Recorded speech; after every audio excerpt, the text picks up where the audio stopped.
carte au centre de toutes les intentions et 3 hommes qui jouent à boule renard vipère, le tout sur un fond d'invasion japonaise dans les années 30 en Mandchourie. Parlons un peu du film Le Bon, la Brute et le Cinglé. C'est un film sud-coréen sorti en 2008 et réalisé par Kim Ji-woon. C'est un réalisateur de la nouvelle vague sud-coréenne. C'est un mouvement qui prend place après la dictature et les citoyens ne veulent plus voir des films qui ont une critique sociale. Donc les jeunes réalisateurs de l'époque vont faire des films de genre pour se détacher des traumatismes qui sont survenus après la guerre sud-coréenne. Le premier représentant de cette nouvelle vague est Park Chan-wook, connu pour avoir réalisé Old Boy en 2003. Par la suite, une vraie communauté va se créer autour de cet homme. Nous allons par exemple retrouver Bong Joon-ho qui a réalisé Parasite en 2019, ainsi que Kim Ji-woon. D'ailleurs, ces 3 hommes sont appelés les enragés de la nouvelle vague sud-coréenne, parce qu'ils ont des films gore et malsains, mais donnent une critique de leur société actuelle qui est en quête d'identité. Tout commence quand un homme, le cinglé, décide de braquer un train. Mais il tombe sur un homme qui a en sa possession une mystérieuse carte qui semble valoir beaucoup d'argent et décide de la prendre. Sauf qu'au même moment, un tueur à gages, donc la brute, est engagé par un riche banquier pour prendre cette carte. Mais sauf qu'au même moment, dans ce même train, il y a le bon, un chasseur de primes qui a décidé de prendre en chasse les 2 hommes. Nous allons donc retrouver tout au long du film une poursuite entre ces 3 hommes pour tantôt retrouver la carte et tantôt arrêter les 2 malfrats. Le film est un mélange entre comédie d'action et le genre du western.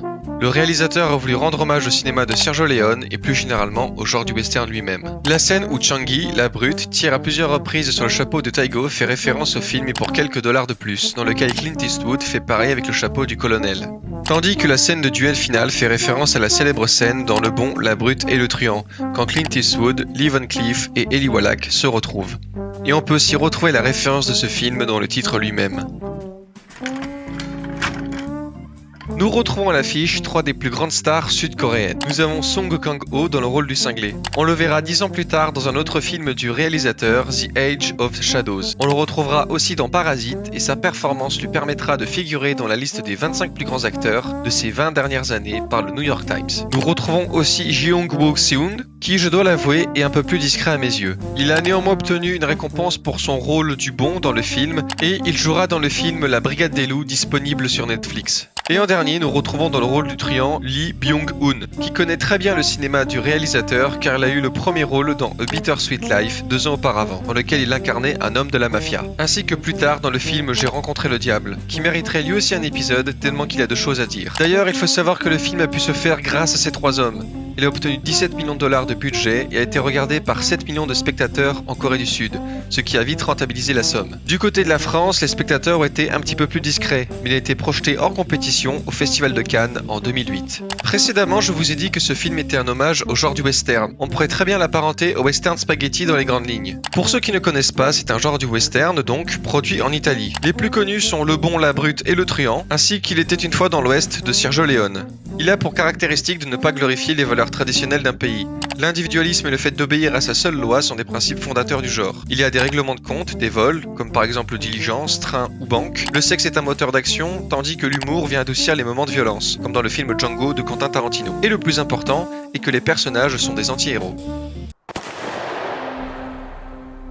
Le film fait partie de la catégorie western mandchou, parce que l'histoire se déroule, vous l'avez compris, en Mandchourie, qui est une partie de la Chine frontalière à la Corée. Même si historiquement ce genre est né avant le western spaghetti, il a eu du succès qu'en 1965 grâce à 2 films. Le premier est Come Drink With Me de King Hu, qui est une figure des films à sabre chinois, et le second est Pour une poignée de dollars de Sergio Leone.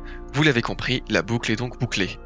On retrouve aussi les personnages types de la trilogie du dollar de Sergio Leone et qui sont des anti-héros. Le bon est un chasseur de primes et son unique but est d'empocher les primes des 2 malfrats. Enfin, ça c'est ce que nous comprenons en regardant la version européenne du film. Parce que oui, il y a 2 versions. Décidément, on en apprend des choses. Il y a une version exclusivement pour la Corée avec une fin originale et une scène en début du film où des Coréens viennent rendre visite au chasseur de primes pour lui demander de les aider dans la résistance coréenne. Parce que oui, la Corée a été occupée par le Japon. Tout ça en prenant la carte qui est dans ce fameux train. Et la version européenne, vous l'avez compris, a été amputée de ces 2 scènes, ce qui rend la compréhension de l'œuvre un petit peu différente tout de même, surtout la fin. J'en dis pas plus. D'ailleurs, j'ai aucune explication à ça, mais j'ai une théorie qui peut peut-être vous éclairer. En début de vidéo, j'avais dit que les réalisateurs de la nouvelle vague passaient par des films de genre pour critiquer leur société, sachant que dans le film, il y a une occupation japonaise et que, historiquement, la Corée était occupée par le Japon. Je me suis donc dit que les distributeurs européens ne voulaient pas d'un film trop engagé. Enfin, ça, c'est ma théorie. La Brute est un tueur sanguinaire, chef d'un groupe de brigands qui aura la casquette du coupeur de doigts. Un psychopathe craint de tous. Et en dernier, nous avons le cinglé, qui se rapproche le plus du truand dans la trilogie du dollar. Si les deux autres personnages sont charismatiques, lui, il est l'extrême opposé. Il est la caricature du fou, un peu simplet, qui prend pas conscience du danger auquel il s'expose. Et il sera d'ailleurs l'élément principal en termes d'humour. Le film est accessible à tous, que vous aimiez les westerns, les films d'action, les comédies, et même si vous ne connaissez pas le cinéma coréen, Le Bon, la Brute et le Truand est un bon moyen pour le découvrir. Pour conclure, je dirais que si vous mélangez une ambiance western avec une touche d'années 30 et des personnages charismatiques, le tout avec un cinglé qui essaye de s'enfuir et d'embobiner tout le monde, vous avez là un bon film à voir et à revoir.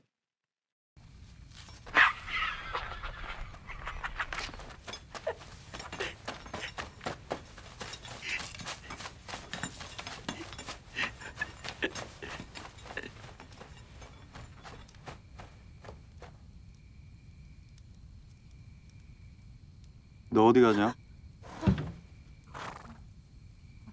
탈출하냐? 아이, 도망은 누가 뭐 도망을 가? 아니, 내가 이러니까 이게 그냥 쑥 빠지더구만.